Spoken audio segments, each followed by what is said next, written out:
ओम नमः श्री परमहंसास्वादित चरण कमलजन मकरंदाय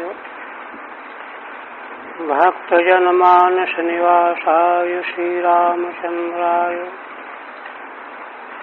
वागीशाय यस्य वदने लक्ष्मीर्यस्य च वक्षसि यस्यास्ते हृदये संवित्तं नृसिंहमहं भजे। विश्वसर्ग विसर्गादि नवलक्षण लक्षितम् श्रीकृष्णाख्यं परम धाम जगद्धाम नमाम तत्। परम आदरणीय यति वृंद, भक्त वृंद एवं श्रोता, श्रीमद्भागवत के नवम स्कंध के अंतर्गत चंद्रवंश का वर्णन चल रहा है। 22वें अध्याय में चंद्रवंश के शाखा क्रम में देखिए, मूल में श्रीमन नारायण भगवान, उनसे श्री ब्रह्मा जी से अत्रि, अत्रि से चंद्रमा, चंद्रमा से बुध, बुध से पुरुरवा, पुरुरवा के पुत्र नहुष, नहुष के पुत्र ययाति, ययाति के 5 पुत्रों में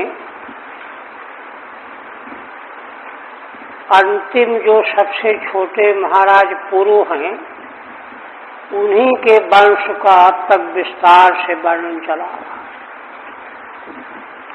शाखा प्रशाखाओं के। इसके बाद फिर अग्रिम अध्याय में शेष बचे हुए ययाति के 4 पुत्रों के वंश का वर्णन किया जाएगा। उसमें भी 3 का पहले किया जाएगा। सबसे बड़े जो ययाति के पुत्र महाराज यदु, उनका वंश सबसे पीछे वर्णन किया जाएगा।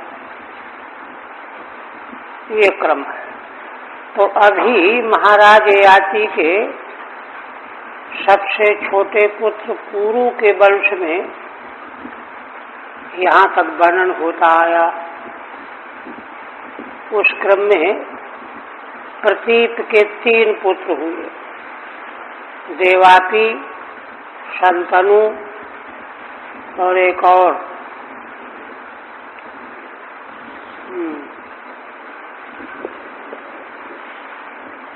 बाल्हीक, 3 पुत्र हुए। तो उनमें देवापी सबसे बड़े थे।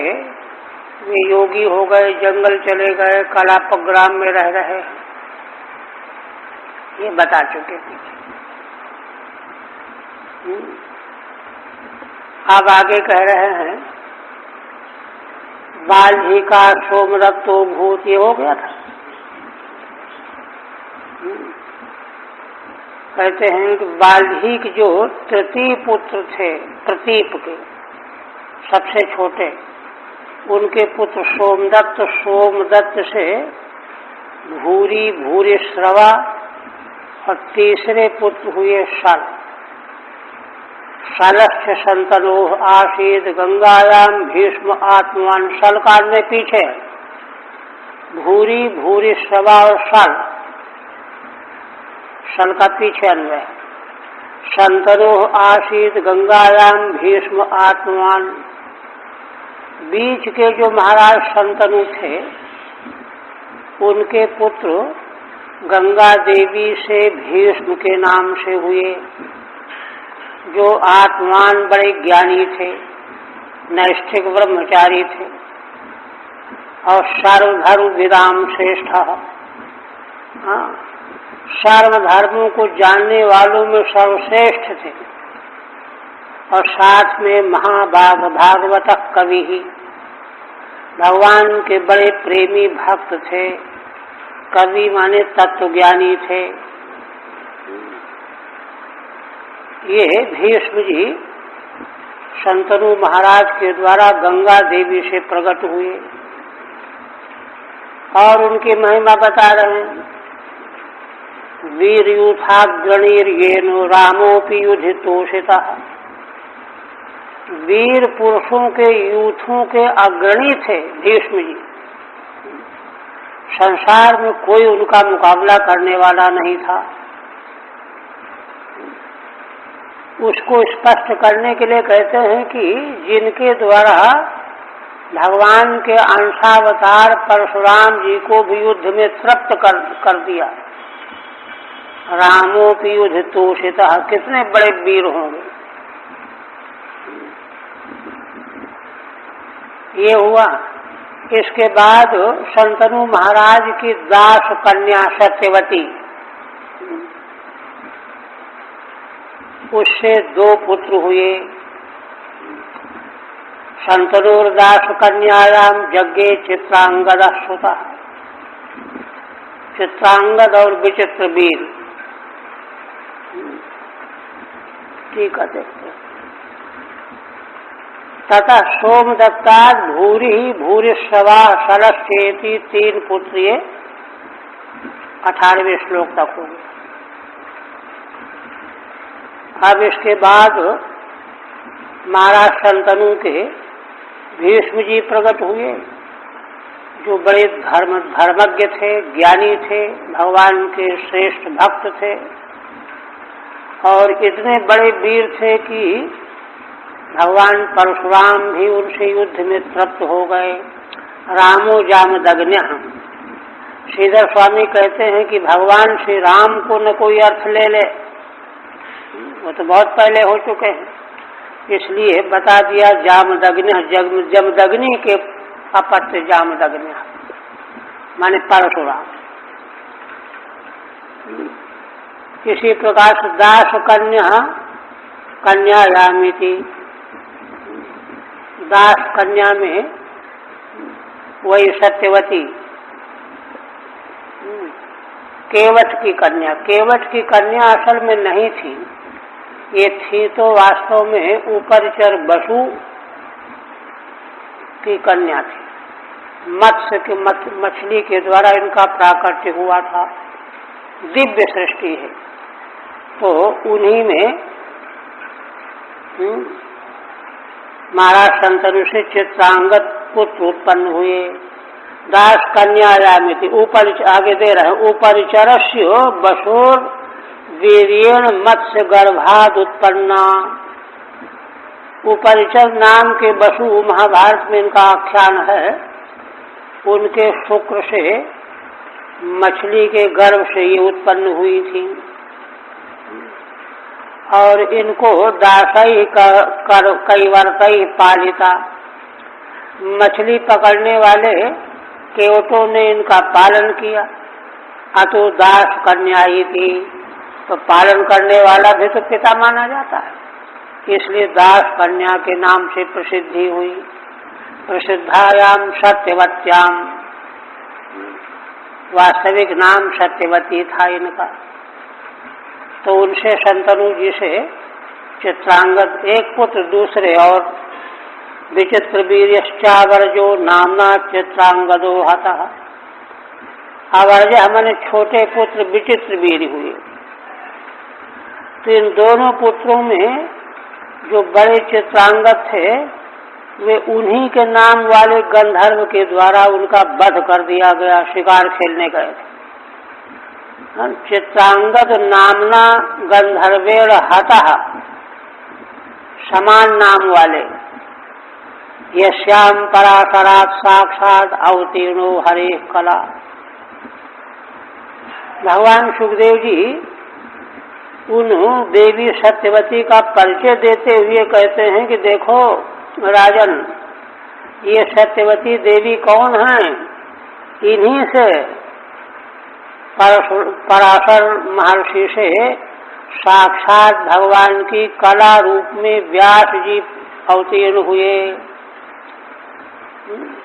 व्यास जी जो सुखदेव जी के पिता हैं। ठीक है।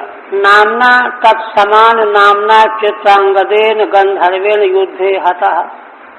चित्रांगद जो शांतनु के पुत्र थे, उसी नाम वाले गंधर्व ने इनको जंगल में शिकार खेलने गए थे, वध कर दिया।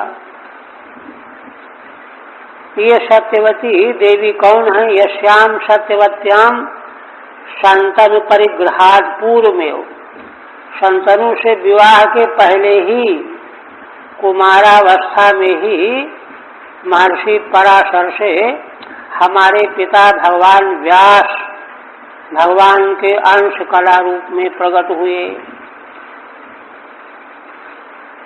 अब उनका कार्य बता रहे हैं। वेद गुप्तो मुनि कृष्णो यतो अमित मध्यगाम हित्वा स्वशिष्यान पैलादीन भगवान बादरायण।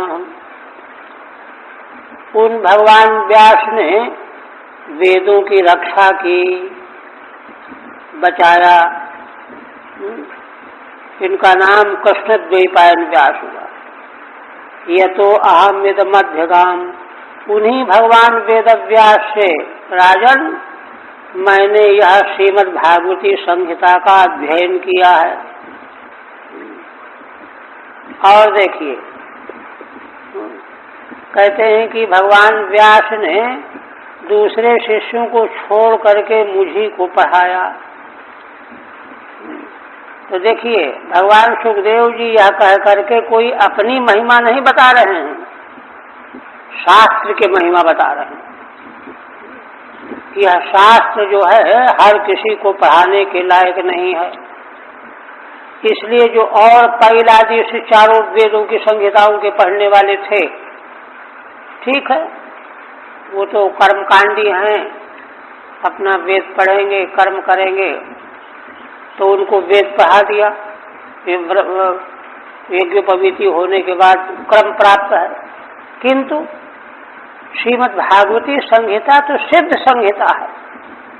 इसलिए उन शिष्यों को, पैलादिकों को, जिनको वेद पढ़ा रहे थे, उनको नहीं पढ़ाया। पात्रता नहीं है उनमें। एक तो अभी वे छोटे छोटे रहे होंगे। मह्यम पुत्राय शांताय, मुझको पढ़ाया। पुत्राय शांताय, एक तो मैं पुत्र था भगवान व्यास का। वेदों में उपदेश के लिए पुत्राय शिष्याय वा पुनः, पुत्र अथवा शिष्य। पुत्र में उतनी अर्हता न हो तो भी उसको उपदेश करना चाहिए, किंतु शिष्य में पूरी अर्हता देखनी चाहिए। तो पुत्र को पढ़ाया। अशांताय, कारण यह था कि मैं शांत स्वभाव था। तो जन्मजात सिद्ध थे। परम गुह्यमिदम जगऊ, परम गुह्य गोपनीय श्रीमद् भागवत संहिता का उन्होंने मेरे प्रति उपदेश किया। ठीक है। विचित्र वीर्योथोवाह काशीराज सुते बलात्। ठीक है। वेदा गुप्ता येन, जिन भगवान व्यास ने सत्यवती देवी से अवतरित होकर के वेदों को की रक्षा की, बचाया, नहीं तो लुप्त हो गए होते, उसी समय लुप्त हो गए होते। यह तो अहम जाता इदम भागवतम चाध्यगाम, और उन्हीं से मेरा भी प्राकट्य हुआ है, और उन्हीं के द्वारा मैंने श्रीमद् भागवत का अध्ययन किया है। अधिगतवानस्मि।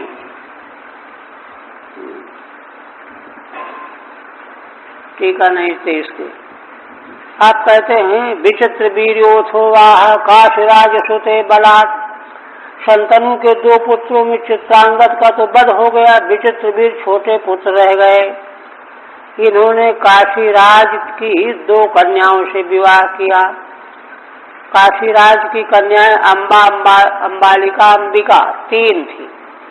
तीनों को स्वयंवर प्रांगण से भीष्म जी बलात् अपहरण करके ले आए थे। अपने लिए नहीं, भाइयों के लिए। अपनी तो प्रतिज्ञा थी। तो उनमें से एक तो अम्बा तो चली गई थी, प्रसंग है लंबा। 2 पुत्रियों के साथ विचित्रवीर्य का विवाह हुआ। तो कहते बारात कहाँ से ले आए थे उन दोनों को? स्वयंवरात दुपानी थे अंबिका बालिके उभे।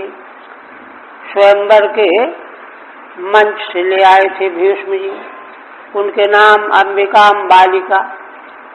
अम्बा लाए तो तीनों को थे, लेकिन अम्बा ने प्रार्थना करके विदा ले लिया था।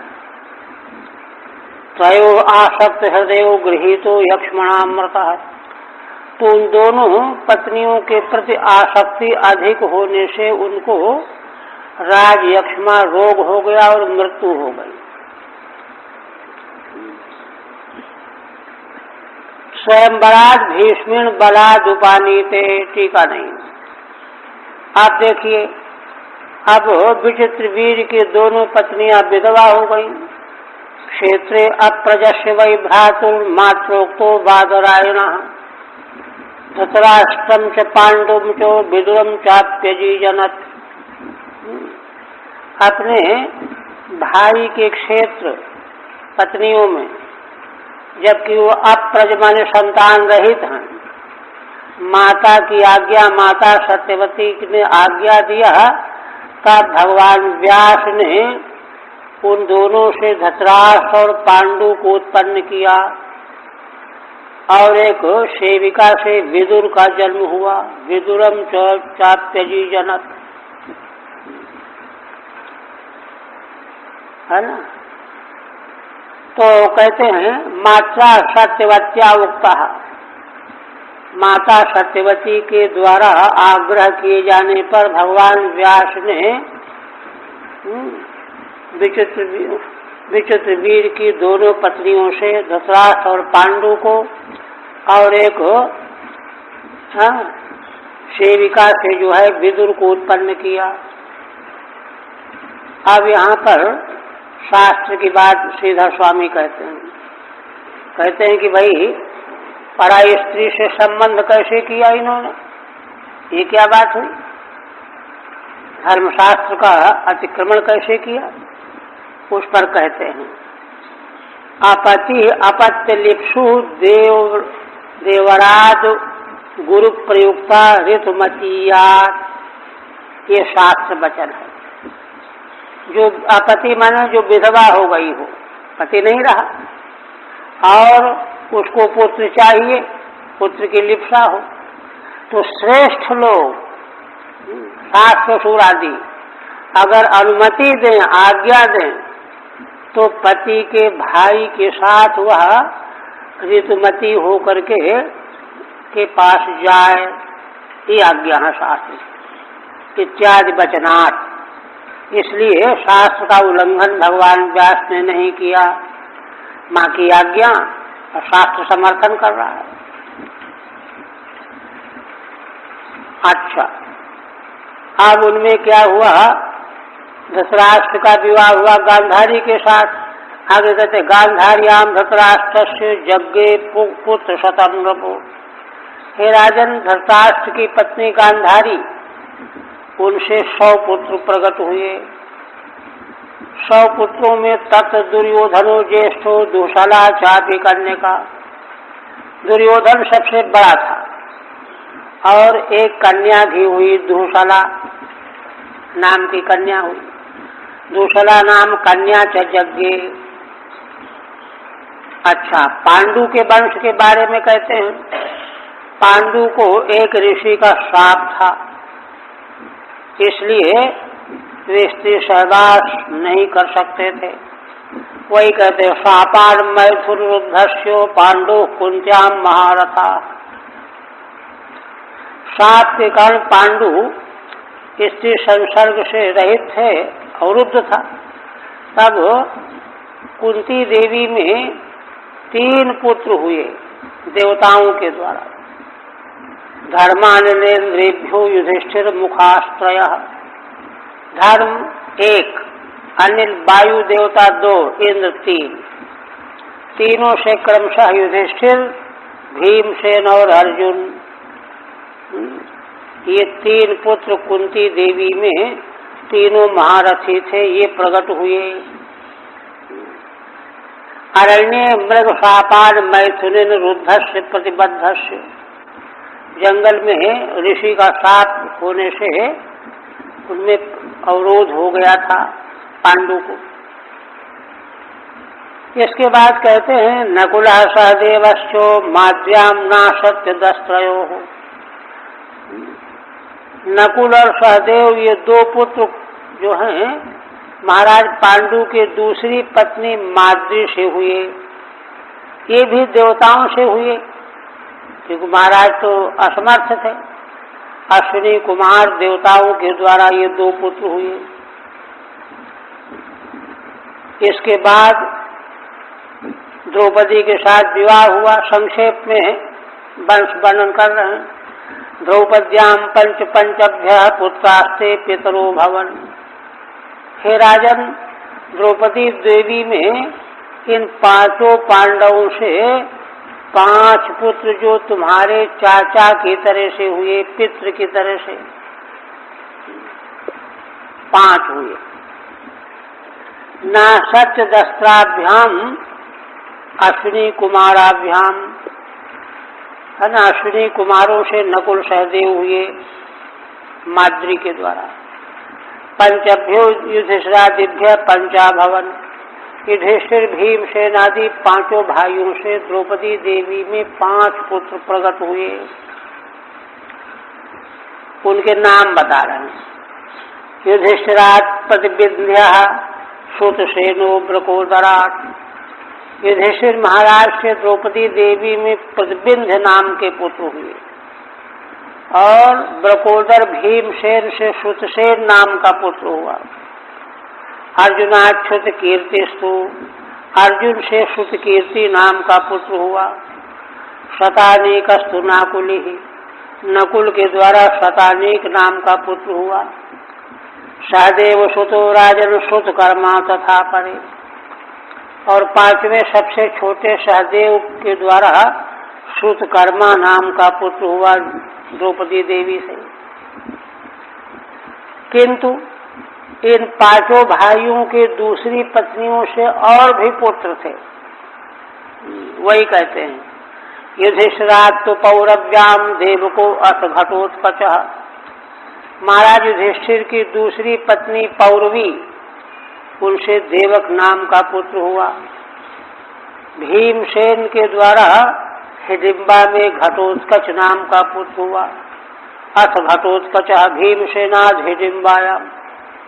और एक दूसरी पत्नी काली नाम की थी, उससे भीमसेन के द्वारा सर्वगत नाम का पुत्र हुआ। सहदेवा सुहोत्रम तु विजया सूत पार्वती। सहदेव के द्वारा पार्वत की कन्या विजया नाम था, उससे सुहोत्र नाम का पुत्र हुआ। इसी प्रकार से करेणुमत्याम नकुलो निर्मित्रम तथार्जुन।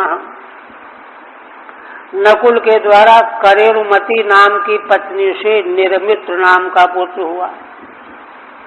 अर्जुन रह गए। तथार्जुन, अर्जुन के पुत्र हुए कौन? इरावंतम उलूप्याम, वही उलूपी नाग कन्या, उससे इरावान नाम का पुत्र अर्जुन को हुआ। और दूसरी सुतायाम बभ्रुवाहनम मणिपुर पते, मणिपुर पति महाराज की कन्या से बभ्रुवाहन हुआ। शोक तत्पुत्र पुत्रिका सुता। किंतु बभ्रुवाहन अपने नाना का ही पुत्र हुआ। क्यों? महाराज ने शर्त रख दी थी कि भाई इस कन्या से जो पुत्र होगा मैं ले लूंगा। अर्जुन ने वह शर्त मान ली थी, तो पुत्र जो बभ्रुवाहन हुआ उसको उन्हीं महाराज ने मणिपुर नरेश ने ले लिया। पुत्रिका होता है। ठीक है, कहाँ तक हुई?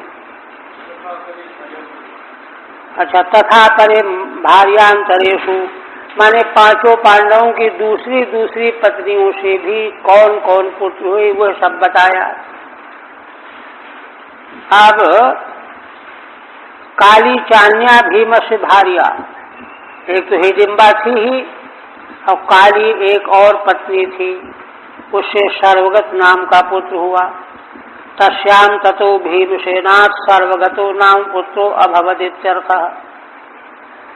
इसी प्रकार से नाग कन्या उलूपी में अर्जुन से पुत्र हुआ इरावान, मणिपुर पति की कन्या से दत्तक पुत्र हुआ बभ्रुवाहन, जो अपने नाना को ही मिल गया, है ना।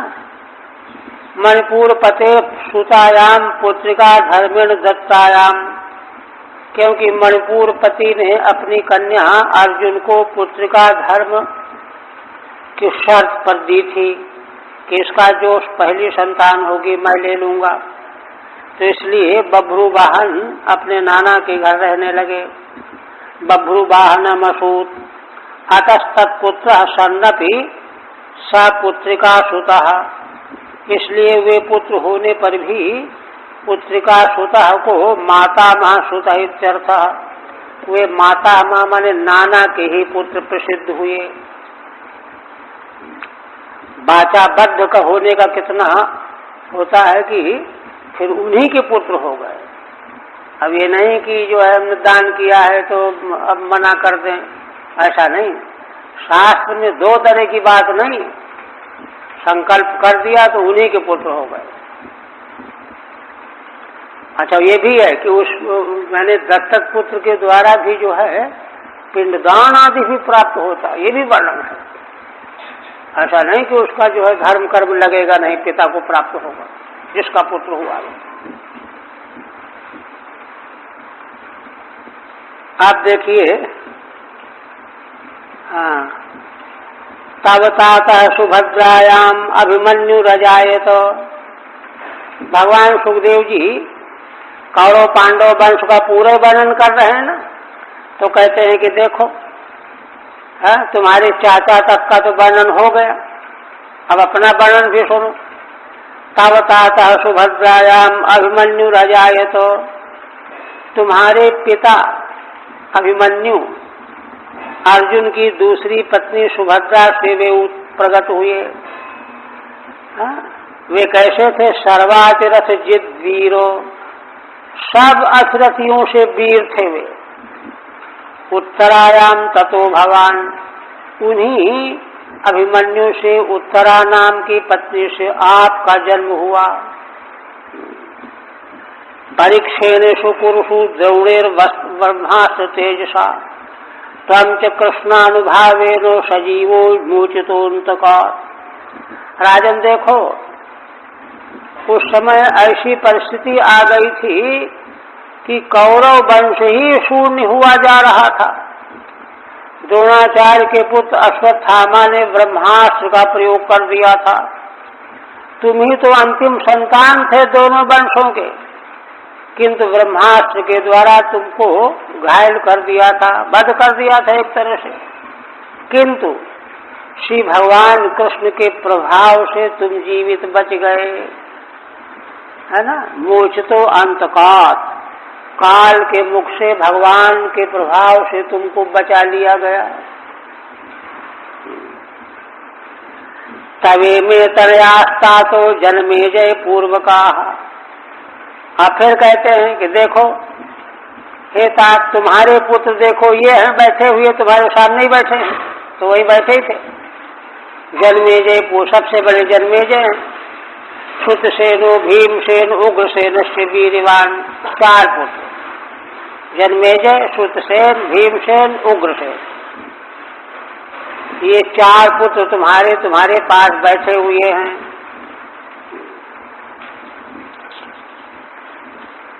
अब आगे भविष्य का बता रहे हैं। जन्मेजय स्वाम विदित्वा तक्षका निधनम गतम सर्पाद वै सर्पयागाग्नौ साहोषित सुरुषान्विता।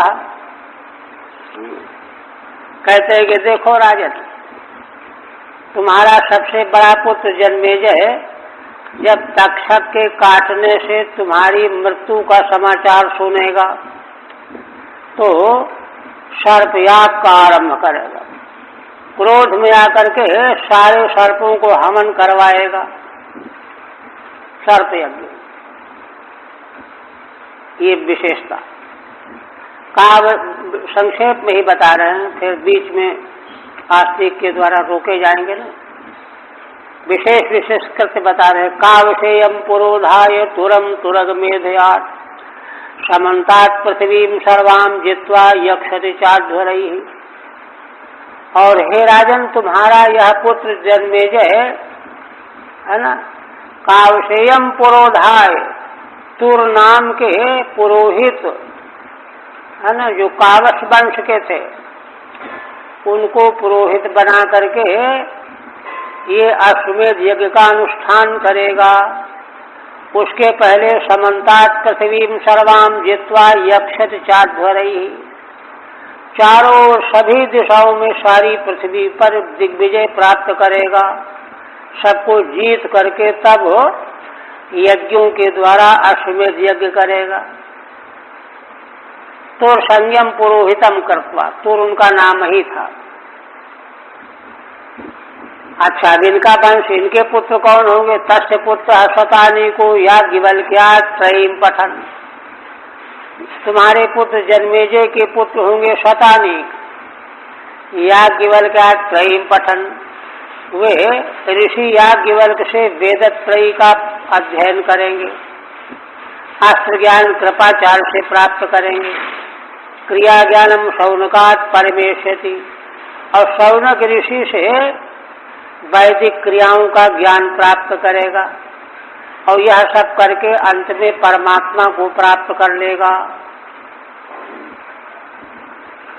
भविष्यानाः, अब जन्मेजय के बाद तो भविष्य हो गया सब। तस्य पुत्र यावत समाप्ति, जन्मेजय के आगे का वंश सब भविष्यकालिक वंश है। याज्ञवल्क्यात् क्रिया ज्ञानम परम चात्मानम शौनकात् प्राप्स्यति। याज्ञवल्क्य से क्रिया ज्ञान और परमेश्वर का ज्ञान, शौनक से है ना, शौनक से जो है अनुष्ठान क्रियाकलाप का ज्ञान, और अस्त्र ज्ञानम च कृपाचार्यादिति, कृपाचार्य से अस्त्र ज्ञान प्राप्त करेगा। इत द्रष्टव्यम, ऐसा जो है अर्थ लगाना चाहिए। यद्यपि यहाँ कृपाचार्य का उल्लेख नहीं है, विष्णु पुराण में है, तो पुराणांतर से लेकर के श्रीधर स्वामी व्याख्या कर रहे हैं।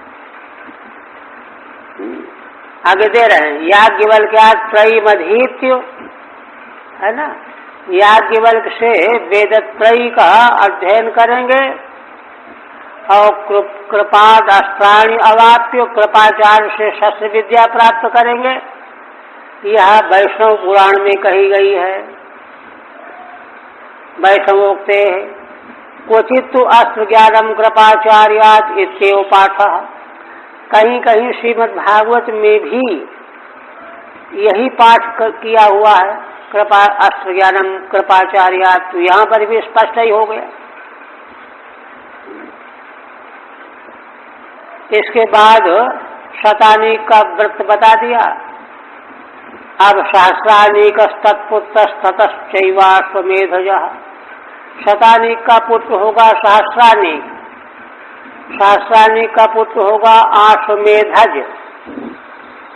असीम कृष्णस्तस्यापि, उसका पुत्र होगा असीम कृष्ण, और उसका पुत्र होगा नेमि चक्र। तस्यापि नेमि चक्र सुतत्सुता, नेमि चक्र सब भविष्य के हैं। कहते नेमि चक्र जब पुत्र जन्म लेगा तो उस समय तक क्या होगा कि गजा हुए हरते नद्या, नदी के द्वारा हस्तिनापुर डूब जाएगा। नदी हस्तिनापुर राजधानी को अपने में विलीन कर देगी, डुबो देगी। तब नेमि चक्र क्या करेंगे? कौशाम्बी नाम की भूमि पर वे राजधानी बनाएंगे और शांति से वहां रहेंगे। उक्तस्ततश्चित्ररथः तस्मात् कविरथः श्रुतः। और इन्हीं नेमी चक्र से चित्ररथ नाम का पुत्र होगा, चित्ररथ से कविरथ नाम का पुत्र होगा। तस्माच्च वृष्टिमांस्तस्य सुषेणु अथ महीपति।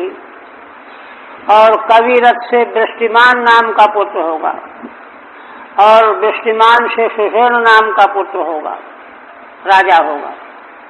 सुनीतस्तस्य भविता। और सुषेण का पुत्र होगा सुनीत। तस्य भविता निचक्षुर यत् सुखी नलः। उनका पुत्र होगा, है ना, निचक्षु। और इन निचक्षु के पुत्र होंगे सुखी नल। ठीक है, 41 की है। यद्यस्मात् सुखी नलः पुत्र, कोई ज्यादा नहीं। सुखी नलः परिप्लवः सुतस्तस्मान् मेधावी सुनयात्मजः। इसके बाद कहते हैं सुखी नल के पुत्र होंगे परिप्लव, सब भविष्य का वर्णन है। और परिप्लव के पुत्र होंगे मेधावी। हाँ, नहीं, मेधावी सुनय के पुत्र होंगे। माने परिप्लव से सीधे सुनय पुत्र होगा, सुनय से मेधावी नाम का पुत्र होगा। नृपंजयस्ततो दूर्वः। मेधावी से नृपंजय नाम का पुत्र होगा, नृपंजय से दूर्व नाम का पुत्र होगा, है ना। और उससे स्तिमित नाम का पुत्र होगा। स्तिमितस्तस्मात् जनिष्यति। दूर से स्तिमित नाम का पुत्र जन्म लेगा। तिमेर बृहद्रथस्तस्मात् शतानीका सुदासजः। और उससे तिमि से बृहद्रथ नाम का पुत्र होगा। बृहद्रथ पुत्र से शतानीक, शतानीक भी सुदास का पुत्र है। पहले बृहद्रथ से सुदास, सुदास के पुत्र शतानीक होंगे। शतानीका दुर्दमनः तस्यापत्यम बहीनरः। शतानीक के पुत्र होंगे दुर्दमन, दुर्दमन के पुत्र होंगे बहीनर। 43 है ना, ठीक है। तस्मात् परिप्लवात् सुनयस तस्यात्मजो मेधावी इत्यर्थ। वही क्रम वर्णन किया है, ठीक है, कोई खास। तस्मात् सुदासस ततः शतानीक इत्यर्थ। दो जगहों पर पिता का उल्लेख पहले है, उसका पुत्र पीछे है, उसी को इन्होंने स्पष्ट किया। आप कहते हैं दंडपाणिर्निमिष्टस्य क्षेमको भविता नृपः। वही नर के पुत्र होंगे दंडपाणि, दंडपाणि के पुत्र होंगे निमि, निमि के पुत्र होंगे क्षेमक। आप कहते हैं ब्रह्म क्षत्र वै प्रोक्तो वंशो देवर्षि सत्कृतः। देखो राजन, चंद्र वंश में ब्राह्मण और क्षत्रियों के ये वंश हमने तुमको सुनाए। और देखो चंद्र वंश के ये जो वंश ब्राह्मण क्षत्रिय रूप में प्रकट हुए हैं, ये देवता और ऋषि दोनों के द्वारा सम्मानित हैं। देवता भी इनका सम्मान करते हैं, ऋषि भी सम्मान करते हैं, वंश का सम्मान करते हैं। और जो अपने वंश का सम्मान करेगा वही दूसरे वंश का सम्मान करेगा। अब आगे कहते हैं क्षेमकम प्राप्य राजानम संस्थाम प्राप्स्यति वै कलौ। हे राजन, क्षेमक जो हैं चंद्र वंश के अंतिम राजा होंगे। इनके बाद यह वंश कलयुग में संस्था मन समाप्त हो जाएगा, नष्ट हो जाएगा। अवसान, संस्था माने मृत्यु होता है, माने अवसान, माने वंश का अवसान हो जाएगा। क्षेमक के बाद फिर कोई चंद्र वंश का नहीं होगा।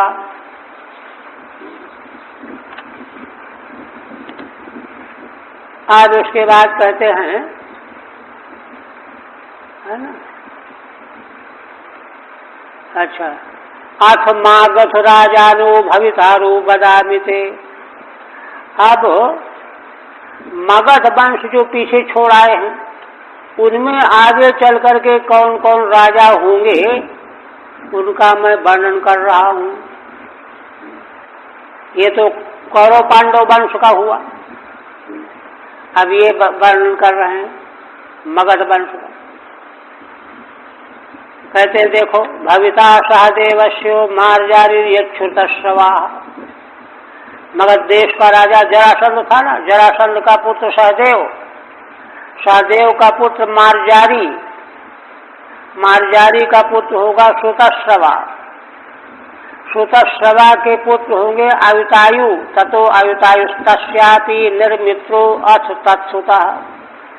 आयुतायु के पुत्र होंगे निर्मित्र, निर्मित्र के पुत्र होंगे सुनक्षत्र, सुनक्षत्रात् सुनक्षत्र, सुनक्षत्र से बृहत्सेन, बृहत्सेनोथ कर्मजित, बृहत्सेन का पुत्र होगा कर्मजित, तथा श्रुतंजयाद विप्रः, कर्मजित का पुत्र होगा श्रुतंजय, श्रुतंजय का पुत्र होगा विप्र, ये नाम है ना। विप्र का पुत्र होगा शुचि, शुचिस्तस्य भविष्यति। इसके बाद है ना, शुचि का पुत्र होगा क्षेम, क्षेमो अथ सुव्रतस्तस्मात् धर्मसूत्र समस्ततः। माने शुचि का क्षेम, क्षेम का सुव्रत, सुव्रत का धर्मसूत्र, धर्मसूत्र का पुत्र होगा सम, और सम का पुत्र होगा द्युमत्सेन, द्युमत्सेनोथ सुमति सुबलो जनिता ततः। द्युमत्सेन का पुत्र होगा सुमति, सुमति का पुत्र होगा सुबल, सुबल का पुत्र आगे बता रहे हैं सुनीथा, सत्यजित, सुनीत का पुत्र होगा सत्यजित, सत्यजित का पुत्र होगा विश्वजित, विश्वजित का पुत्र होगा रिपुंजय, रिपुंजय तक ये बृहद्रथ के वंश के ये राजा होंगे। बारहद्रथाश्च भूपाला भाव्या सहस्रवत्सरम। हे राजन, है ना, बृहदेशु के वंश वाले ये राजा इतने ही होंगे, और ये इनका कार्यकाल केवल 1000 वर्ष तक, 1000 वर्ष के भीतर ही ये सब छिन्न भिन्न हो जाएंगे।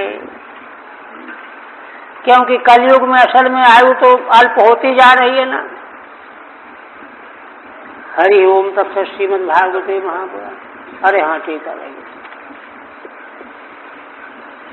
45 के बाद ना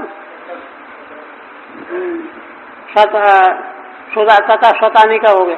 बृहद्रथ से जरासंधा, बृहद्रथ का जरासंध, जरासंध से फिर ये सारा वर्णन किया गया। तस्यो सहदेव तस्य मार्जारी, यही सब वर्णन किया गया ना। यस्मान मार्जारे सुतश्रवा, यह सब वर्णन करते करते 48 तक आ गए। और अंतिम में अंतिम राजा कौन हुआ? यही हुआ रिपुंजय। रिपुंजय तक यह बृहद्रथ के वंश का रिपुंजय तक का वर्णन हो गया। कितने राजा हुए? 1000 वर्ष में बीत जाएंगे। सहस्र संवत्सर में ते भाव्या भूपाला, 1000 वर्ष में इतने राजा होने वाले हैं, भविष्य का है सब। ततः परम भाव्यान 12 स्कंधे बक्ष्यति, इसके बाद और जो कुछ होने वाले होंगे उनका वर्णन 12 स्कंध में किया गया है, 12वें स्कंध में। हरि ओम तत्सत श्रीमद् भागवते महापुराणे 9वें स्कंधे 12वाध्याय। ओम भगवदर्पणमस्तु। आप देखिए 23वां 23, 24, 2 अध्याय वंश वर्णन के रह गए। पहले 23वें में देखिए, माने यहाँ तक 22वें अध्याय तक महाराज याति के सबसे छोटे पुत्र पुरु का वंश है। सारा का सारा पुरु वंश का ही यह वर्णन है। उन्हीं के वंश में कौरव, पांडव, मागध सब उसी वंश में हुए। अब इसके बाद महाराज ययाति के 5 पुत्रों में 5वें का वंश तो हो गया पूर्व का, रह गए 4। तो यहाँ पर वर्णन का क्रम यह बनाया गया है, 5वें का पहले हो गया पूर्व का, अब आगे चौथे का, तीसरे का, दूसरे का, इन 3 का वर्णन बीच के जो हैं चौथे, तीसरे, दूसरे। फिर सबसे प्रथम महाराज यदु, ये ययाति के सबसे बड़े पुत्र हैं और इनका वंश भी सबसे बड़ा है। जैसे पूर्व का वंश बहुत बड़ा था, तो अंत में जो है इस अध्याय के आधे के बाद इनका वंश प्रारंभ हो जाएगा, अग्रिम अध्याय में फिर पूरा होगा, ये कहने जा रहे हैं। श्रीधर स्वामी कहते हैं, त्रयोविंशे स्तनोर्गुह्योस्तुर्वशोश्चान्वय क्रमात्, 23वें अध्याय में अनु, द्रुह्यु और तुर्वसु है ना। चौथे पूर्व तो हो गए, तुर्वसु माने चौथे, तीसरे, दूसरे, एक रह जाएंगे यदु, उनका सबसे बाद में वर्णन आरंभ करेंगे। यदोश्य वंशो अनुक्रांता यावज्यामग संभव है ना। इसी अध्याय में 23वें अध्याय में ही इन 3 का वर्णन करके, वंश बता करके यदु का वंश भी अनुक्रमित कर दिया जाएगा, प्रारंभ तो हो जाएगा किंतु ज्यामग तक वर्णन करके अध्याय पूरा हो जाएगा। फिर अग्रिम अध्याय में उनके वंश का विस्तार से वर्णन आएगा, ये है क्रम। आप देखिए आगे, देखिए और कहते हैं तदेवं ययाते पुत्राणाम। अब तक देखिए ययाति के 5 पुत्र थे ना, पुत्राणाम पंचमस्य, 5वें कौन? पूरु, सबसे छोटे। पूर्व वंशो अनुक्रांता, उनका वंश अब तक कहा गया। इदानीम चतुर्थस्य, चौथे पुत्र, फिर तीसरे, फिर दूसरे, अंत में यदु का नंबर आएगा। इदानीम चतुर्थस्य वंशम अनुक्रामति अनुरीति, मूल में शेषुकवाच अनुसभा नरश्चक्षु परोक्षश्च त्रयश्रुताः सभा नरात् काल नरः संजयस्तत्सुतस्ततः। कहते हैं सुखदेव जी भगवान कहते हैं कि अनु के पुत्र थे सभानर, चक्षु और परोक्ष, 3 पुत्र थे, त्रयश्रुता। इनमें से जो बड़ा पुत्र सभानर था, सभानरात् काल नरः, सभानर के पुत्र हुए कालनर है ना, और कालनर के पुत्र हुए संजय है ना, तत्सुतस्ततः। और इसके बाद जन्मेजय तस्य पुत्र है ना, संजय के पुत्र हुए जन्मेजय, तस्य पुत्रो महाशीलो महामना, उनके पुत्र महाशील महामनस्वी। अच्छा, ऊषी नरस्तितिक्षुश्चो महामनुष आत्मजौ, ये महामनस जो महामना नाम के पुत्र थे, इनके 2 पुत्र हुए, ऊषीनर और तितिक्षु। ऊषीनर तितिक्षु 2 पुत्र हुए महामना के, 2 आत्मजौ। टीका है क्या? तस्य जन्मेजय से महाशील तस्य महामना, जन्मेजय के होंगे महाशील, महाशील के महामना, महामना के 2 पुत्र हुए, उशीनर और तितिक्षु। ये हो गया शिव। ये अच्छा, इसके बाद कहते उशीनर के 4 पुत्र हुए है ना, कौन कौन? शिवी, बनः, शमी, दक्षः। ये चत्वारोषि नरात्मजा।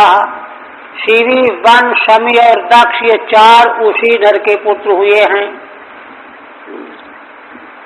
अच्छा, वृषादर्भा सुवीरश्च मद्रः कैकेयी आत्मजा।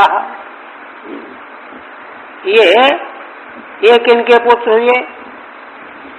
वृषादर्भा सुवीरश्च मद्रः कैकेयी आत्मजा। ये कहाँ से ले आए भाई ये? अच्छा आगे, हाँ शिवी के, ठीक है, आगे अन्वय है। उसी नर के 4 पुत्र हो गए। अब शिवी के 4 पुत्र ये होंगे, वृषादर्भ 1, सुवीर 2, मद्र और कैकेयी। शिवेश्चत्वार एवासन तितिक्षोश्च रुषद्रथः। तितिक्षु जो उसी नर के एक भाई और थे ना, तो उनके वंश में कौन होगा? रुषद्रथः, एक पुत्र होगा। तितिक्षु का एक पुत्र रुषद्रथः। उनके होंगे हेम, ततो हेमोथ सुतपाः। हेम के पुत्र होंगे सुतपा। सुतपा के पुत्र होंगे बलि, है ना? सुतपा से बलि होंगे। अच्छा, अब बलि जो होंगे अंगबंग, ये बलि वो बलि दूसरे हैं। अंगबंग कलिंगाद्या सुम पुनरांध संगीता। जगिरे दीर्घतमसो बले क्षेत्रे महीक्षिता। कहते हैं बलि के पत्नी से अंग, बंग, कलिंग, सुम, पुण्र, आंध्र, ये 6 दीर्घतमा ऋषि के द्वारा बलि के पत्नी से ये 6 पुत्र उत्पन्न किए जाएंगे। ये राजा होंगे। अच्छा, अब इनकी विशेषता बता रहे हैं। ये 6 जो होंगे, अंग, बंग, कलिंग, सोम, पुण्र, आंध्र, चक्रुष नामना विषयान शरिमान प्राच्य प्राच्यकांक्षते। ये 6 जो हैं अपने ही नाम से राज्य बनाएंगे। अंग बंग, इसीलिए तो तीर्थ यात्रा के प्रसंग में यहाँ जाने का निषेध किया गया। अंग, बंग, कलिंग, ये सब राष्ट्र है ना, तो 6 राष्ट्र अपने अपने नाम से ये बसाएंगे, है ना? प्राच्यकांक्ष, प्राची पूरब दिशा में।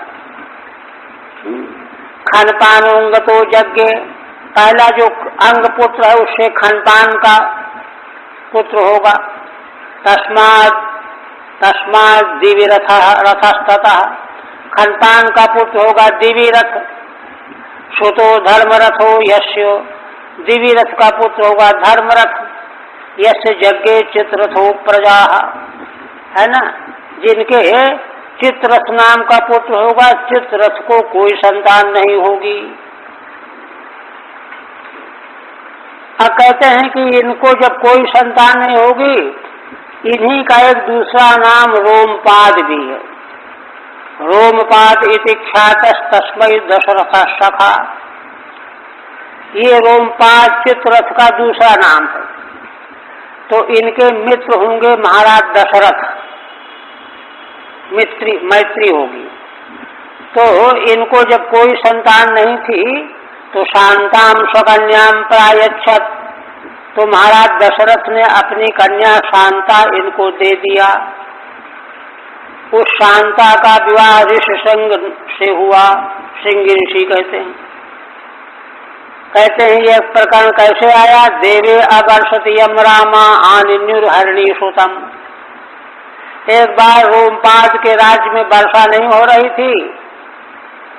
ब्राह्मणों ने कहा कि श्रृंगी ऋषि अगर आ जाएं तो राजन वर्षा हो जाए तुम्हारे राज्य में। तो कैसे लाए जाएं? वो तो जंगल में रहते थे पिता के पास। तो कुछ वेश्याओं ने जा करके उनको नाटक हाव भाव के द्वारा, नृत्य आदि के द्वारा फुसला करके वे ले आई। वाल्मीकि रामायण में बड़ा विस्तृत वर्णन है। वे विभांडक से हरिणी के द्वारा उनका जन्म हुआ था। हरिणी ऋषि सिंह। नाट्य संगीत वादित्रैर विभ्रमा लिंगनारहणैः। उन जो हैं स्त्रियों ने जाकर के नाटक दिखाया, संगीत सुनाया, वाद्य आलिंगन आदि और उनका आदर सत्कार आदि खिलाया पिलाया ले आए। चतुराज्योपत्य से निरूप्यष्टि मरुत्तः, उनके आ जाने पर वर्षा भी हो गई और महाराज के लिए उन्होंने इष्टि का निरूपण करके मरुदगणों का आराधन किया, उससे उनको संतान की प्राप्ति हुई। प्रजा मदात रोमपाद को, और जब उनको पुत्र हो गया तो दाशरथो ये लेभे प्रजा प्रजा। इसके बाद महाराज दशरथ ने भी अपने यहाँ बड़े आदर से बुलाया शांता और ऋषिसिंह को, और उनका पूजन किया। वहां पर भी आकर के उन्होंने स्त्री की, उससे चारों पुत्र महाराज दशरथ के अवतार के रूप में प्रकट हुए। चतुरंगो रोमपादात प्रथुलाक्ष तत्सुतः, रोमपाद के पुत्र हुए चतुरंग और चतुरंग के हुए प्रथुलाक्ष। बृहद्रथो बृहत्कर्मा बृहद्भानुष तत्सुता, प्रथुलाक्ष के 3 पुत्र हुए, बृहद्रथ, बृहत्कर्मा, बृहद्भानु। आद्याद ब्रह्मणा तस्मात् जयद्रथ उदय होता है। सबसे पहला पुत्र जो बृहद्रथ थे, इनसे हुआ ब्रह्मणा नाम का पुत्र हुआ, ब्रह्मणा से जयद्रथ नाम का पुत्र हुआ। विजयस्तस्य संभूत्याम ततो धृतिरजायत, और उनसे पुत्र हुआ विजय, संभूति नाम की पत्नी से विजय का जन्म हुआ, और विजय से धृति नाम का पुत्र हुआ। धृति से ततो धृतव्रतस्तस्य सत्कर्माधिरथस्ततः, धृति से धृतव्रत नाम का पुत्र हुआ, धृतव्रत का सत्कर्मा नाम का पुत्र हुआ, सत्कर्मा से अधिरथ नाम का पुत्र हुआ। योषौ गंगा तटे क्रीडन मंजूषांतर्गतम शिशुम, ये वही अधिरथ हैं जो एक बार गंगा तट पर खेल रहे थे, तो गंगा जी में उनको एक मंजूषा में एक शिशु बाहर चला जा रहा था, दिखाई पड़ा। यह शिशु कौन है? तो स्वयं बता रहे हैं, कुंत्याप विद्धम कानीनम अनपत्यो करोत्सुतम। कुंती देवी ने अविवाहित अवस्था में भगवान सूर्य से प्राप्त हुआ था ना कर्ण है ये, तो उनको लज्जा प्रसाद भयभीत होकर के प्रवाहित कर दिया था। उसको ये अधिरथ ले आए और उनको कोई संतान नहीं थी, तो इसको उन्होंने अपना संतान बना लिया, मान लिया। अनपत्यो करो सुतम, कोई संतान नहीं होने से अपना पुत्र बना लिया। वृषसेना सुतस्तस्य कर्णस्य जगती पते, यह पुत्र ही मंजूषा में कर्ण नाम का पुत्र था कुंती का। इनके पुत्र हुए वृषसेन, कर्ण के, माने अधिरथ के कर्ण, कर्ण के वृषसेन। इस तरह से अनु का वंश पूरा हो गया, है ना। पुरु के बाद चतुर्थ पुत्र का वंश पूरा हुआ, तीसरा। दुह्योश्चतनयो बभ्रुः सेतुस्तस्यात्मजस्ततः, दुह्यु नाम के जो महाराज याति के तीसरे पुत्र थे, उनका पुत्र हुआ बभ्रु, बभ्रु का पुत्र हुआ सेतु, तस्यात्मजस्ततः। सेतु का पुत्र हुआ आरब्ध, आरब्ध नाम का पुत्र हुआ। आरब्धस्तस्य गांधारः तस्य धर्मस्ततोद्धृतः, आरब्ध का गांधार, गांधार का पुत्र हुआ धर्म, धर्म का पुत्र हुआ धृत। धृतस्य दुर्मनास्तस्मात् प्रचेतात् प्राचेत संसतम्, धृत का पुत्र हुआ दुर्मना, दुर्मना का पुत्र हुआ प्रचेता, है ना। प्रचेता के 100 पुत्र हुए, प्रचेता के 100 पुत्र हुए, टीका नहीं है कहीं। मिलेच्छाधिपतयो भुवन उदीचीम दिशमाश्रिता, ये 100 प्रचेता के पुत्र म्लेच्छों के स्वामी बने और उत्तर दिशा में ये अपना राज्य करने लगे। प्रचेतस प्राचेतस ये हो गए। चौथे पुत्र का वंश हो गया। अब दूसरे पुत्र का तुर्वसु, तुर्वसु का वंश बता रहे हैं। तुरसोष्य सुतो बन्ही गण्हेर भर्गोथ भानुमान। तुर्वसु के पुत्र हुए, बन्ही नाम था, बन्ही के पुत्र हुए भर्ग, भर्ग के पुत्र हुए भानुमान। त्रिभानुस्तत्सुतोष्यापि करंधम उदारधी। भानुमान के हुए त्रिभानु, त्रिभानु के पुत्र हुए करंधम, ये बड़े उदार बुद्धि वाले थे। मरुतस्तत्सुतो पुत्र, इनके पुत्र हुए करंधम के मरुत, है ना। मरुत को कोई पुत्र नहीं हुआ, अपुत्र थे। पुत्रम पौरव मन्वभूत। तो उन्होंने क्या किया, महाराज पुरु के वंश में दुष्यंत थे उस समय, लंबा वंश चला ना, तो दुष्यंत को उन्होंने अपने यहाँ बुला लिया, पालने लगे। थोड़े दिन तो दुष्यंत रहे, किंतु पीछे फिर चले गए। दुष्यंत आशा पुनर्भेजे स्वम वंशम राज्य कामुका।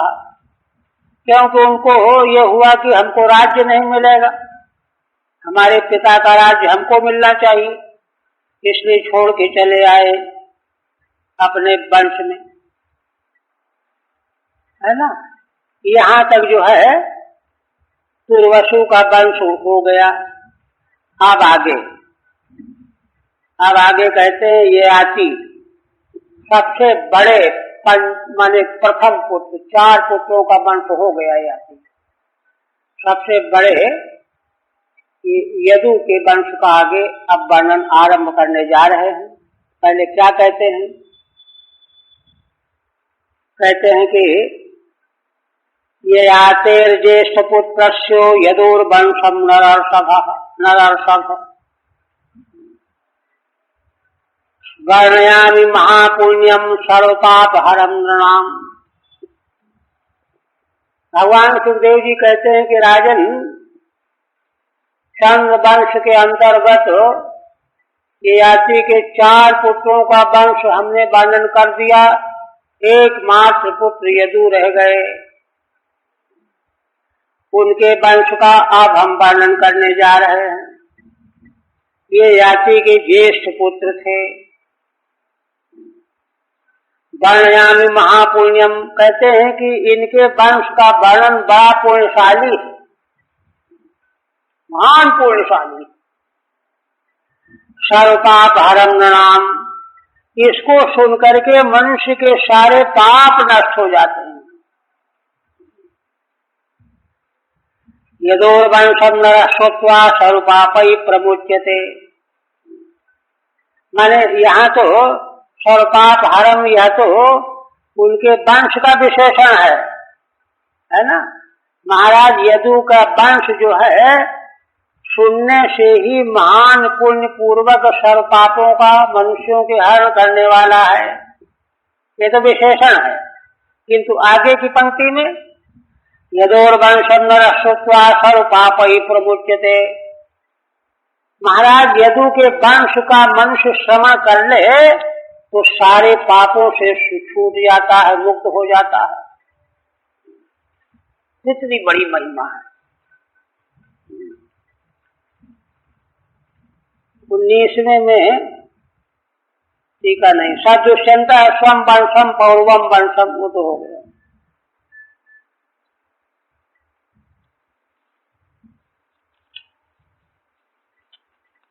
आप आगे स्वयं बता रहे हैं, कहते हैं कि इतनी महिमा महाराज यदु के वंश के वर्णन की आप बता रहे हो, आखिर बात क्या है, आप बता रहे हैं। कहते हैं देखो, यत्कावतीरो भगवान परमात्मा नराकृति यदो सहस्रजित कोष्ठा नलो रिपुरित श्रोता। कहते हैं कि बात असल में यह है कि इन महाराज यदु के वंश में ही परमेश्वर परमात्मा भगवान अवतीर्ण हुए हैं, इसलिए इनके वंश का इतना महिमा महत्व है। अच्छा देखिए, एक बात यहाँ क्या कह रहे हैं, है ना, यत्रावतीर्णो भगवान परमात्मा नराकृति ही, भगवान जो अवतरित हुए, अवतीर्ण हुए, उनकी आकृति मनुष्य जैसी है। भगवान वास्तव में मनुष्य थोड़े ही, मनुष्य जैसी आकृति में प्रकट हुए, अवतरित हुए, है ना। इसलिए केवल आकृति को देख करके जो केवल उनको मनुष्य समझते थे, बहुत से लोग यही तो समझते थे। गीता में भगवान संकेत करते हैं ना, अब जानन्ति माम मूढ़ा मानुषीम तनुमाश्रितम, मैंने मनुष्य का देह धारण किया है, आश्रय किया है, तो लोग जो है मेरा तिरस्कार करते हैं। अरे जैसे हम वैसे ही, शिशुपाल आदि तो ऐसे ही थे। तो इसलिए कहते हैं कि भगवान की आकृति मनुष्य की है, बस भगवान तो वस्तुतः परमात्मा परम ब्रह्म ही हैं। मंगल श्लोक में है ना श्रीधर स्वामी का, है ना, विश्व सर्ग विसर्गादि नव लक्षण लक्षितम श्री कृष्णाक्षम परम धाम जगत धाम नमाम तत्, ये मंगल श्लोक है श्रीधर स्वामी। देखिए बड़ा सार गर्भित, क्या कहते हैं, विश्व सर्ग विसर्गादि नव लक्षण लक्षितम, माने सर्ग विसर्ग आदि जो नव लक्षण है, 10 पदार्थों का वर्णन भागवत में है ना, इन लक्षणों का वर्णन इसलिए किया गया है कि भगवान की हमको पहचान आ जाए। आश्रय तत्व जो है ना, दशम तत्व आश्रय है, निरोधो मुक्ति आश्रय, और सबकी परिभाषा की है भगवान सुखदेव जी ने। सर्ग क्या है, विसर्ग क्या है, स्थान क्या है, पोषण क्या है, सबकी व्याख्या की है, परिभाषा बताई। आश्रय की परिभाषा की है, और आश्रय की परिभाषा विस्तार से की गई है। वही 10वें स्कंध में है ना, और 12वें स्कंध में फिर, तो 12वें स्कंध में अंतिम पदार्थ आश्रय का निरूपण है, तो दोनों जगह जो है व्याख्या की गई है, परिभाषा बताई गई। तो वह जो आश्रय का स्वरूप बताया गया है वही तो भगवान है, और वही प्रतिपाद्य है। श्रीमद् भागवत शास्त्र के प्रतिपाद्य जो आश्रय तत्व भगवान श्री कृष्ण ही हैं, वे तो नव इसलिए वर्णन किए गए हैं कि इनके बिना भगवान का वह स्वरूप हमारी समझ में नहीं आएगा। तो वही कहते हैं विश्व सर्ग विसर्ग आदि नव लक्षण लक्षितम, नव लक्षणों के द्वारा भगवान लक्षित किए गए हैं, लखाए गए हैं। जैसे है ना, अरुंधति न्याय से पेड़ के बीच की डाल के सीध में देखो, उन ताराओं को देखो, अरुंधति दिखाई नहीं देती, बारीक नक्षत्र होता है ना। तो वेदांत में ये न्याय लगाया जाता है ना, क्योंकि चाक्षुष प्रत्यक्ष जैसा विषय तो है नहीं। तो इस न्याय से नव लक्षण भागवत में वर्णन किए गए हैं भगवान के स्वरूप को लक्षित कराने के लिए। नव लक्षणों के द्वारा लक्षित होने वाले भगवान क्या हैं, तो आगे कहते हैं श्री कृष्णाक्षम परम धाम, वे नव लक्षणों के द्वारा लक्षित होने वाले भगवान जिनको श्री कृष्ण नाम से कहा जाता है। आख्या माने नाम, वे हैं क्या, परम धाम।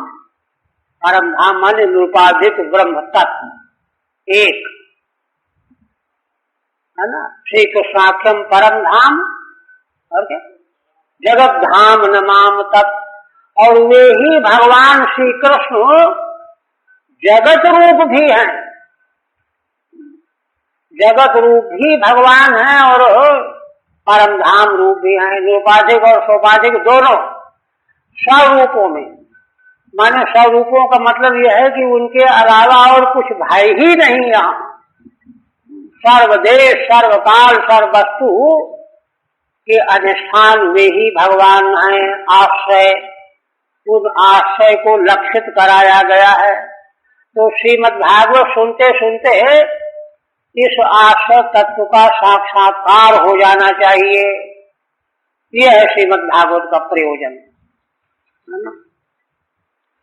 तो इसलिए नाराज करते ही यदो सहस्रजित को, तब उनके वंश का वर्णन आरम्भ करते। यदो सहस्रजित क्रोष्टा नलो रिपुर्दृश्वता, महाराज यदु के सहस्रजित 1, क्रोष्टा 2, नल 3, रिपु 4 पुत्र हुए। चत्वारहसु नवस्तत्रो सजित प्रथमात्मजः, और उनमें प्रथम पुत्र जो सहस्रजित हैं, पहले उनके वंश को उठा करके वर्णन करना आरंभ कर रहे हैं। यही रहने दीजिए, कल तो द्वादशी रहेगी, परसों से।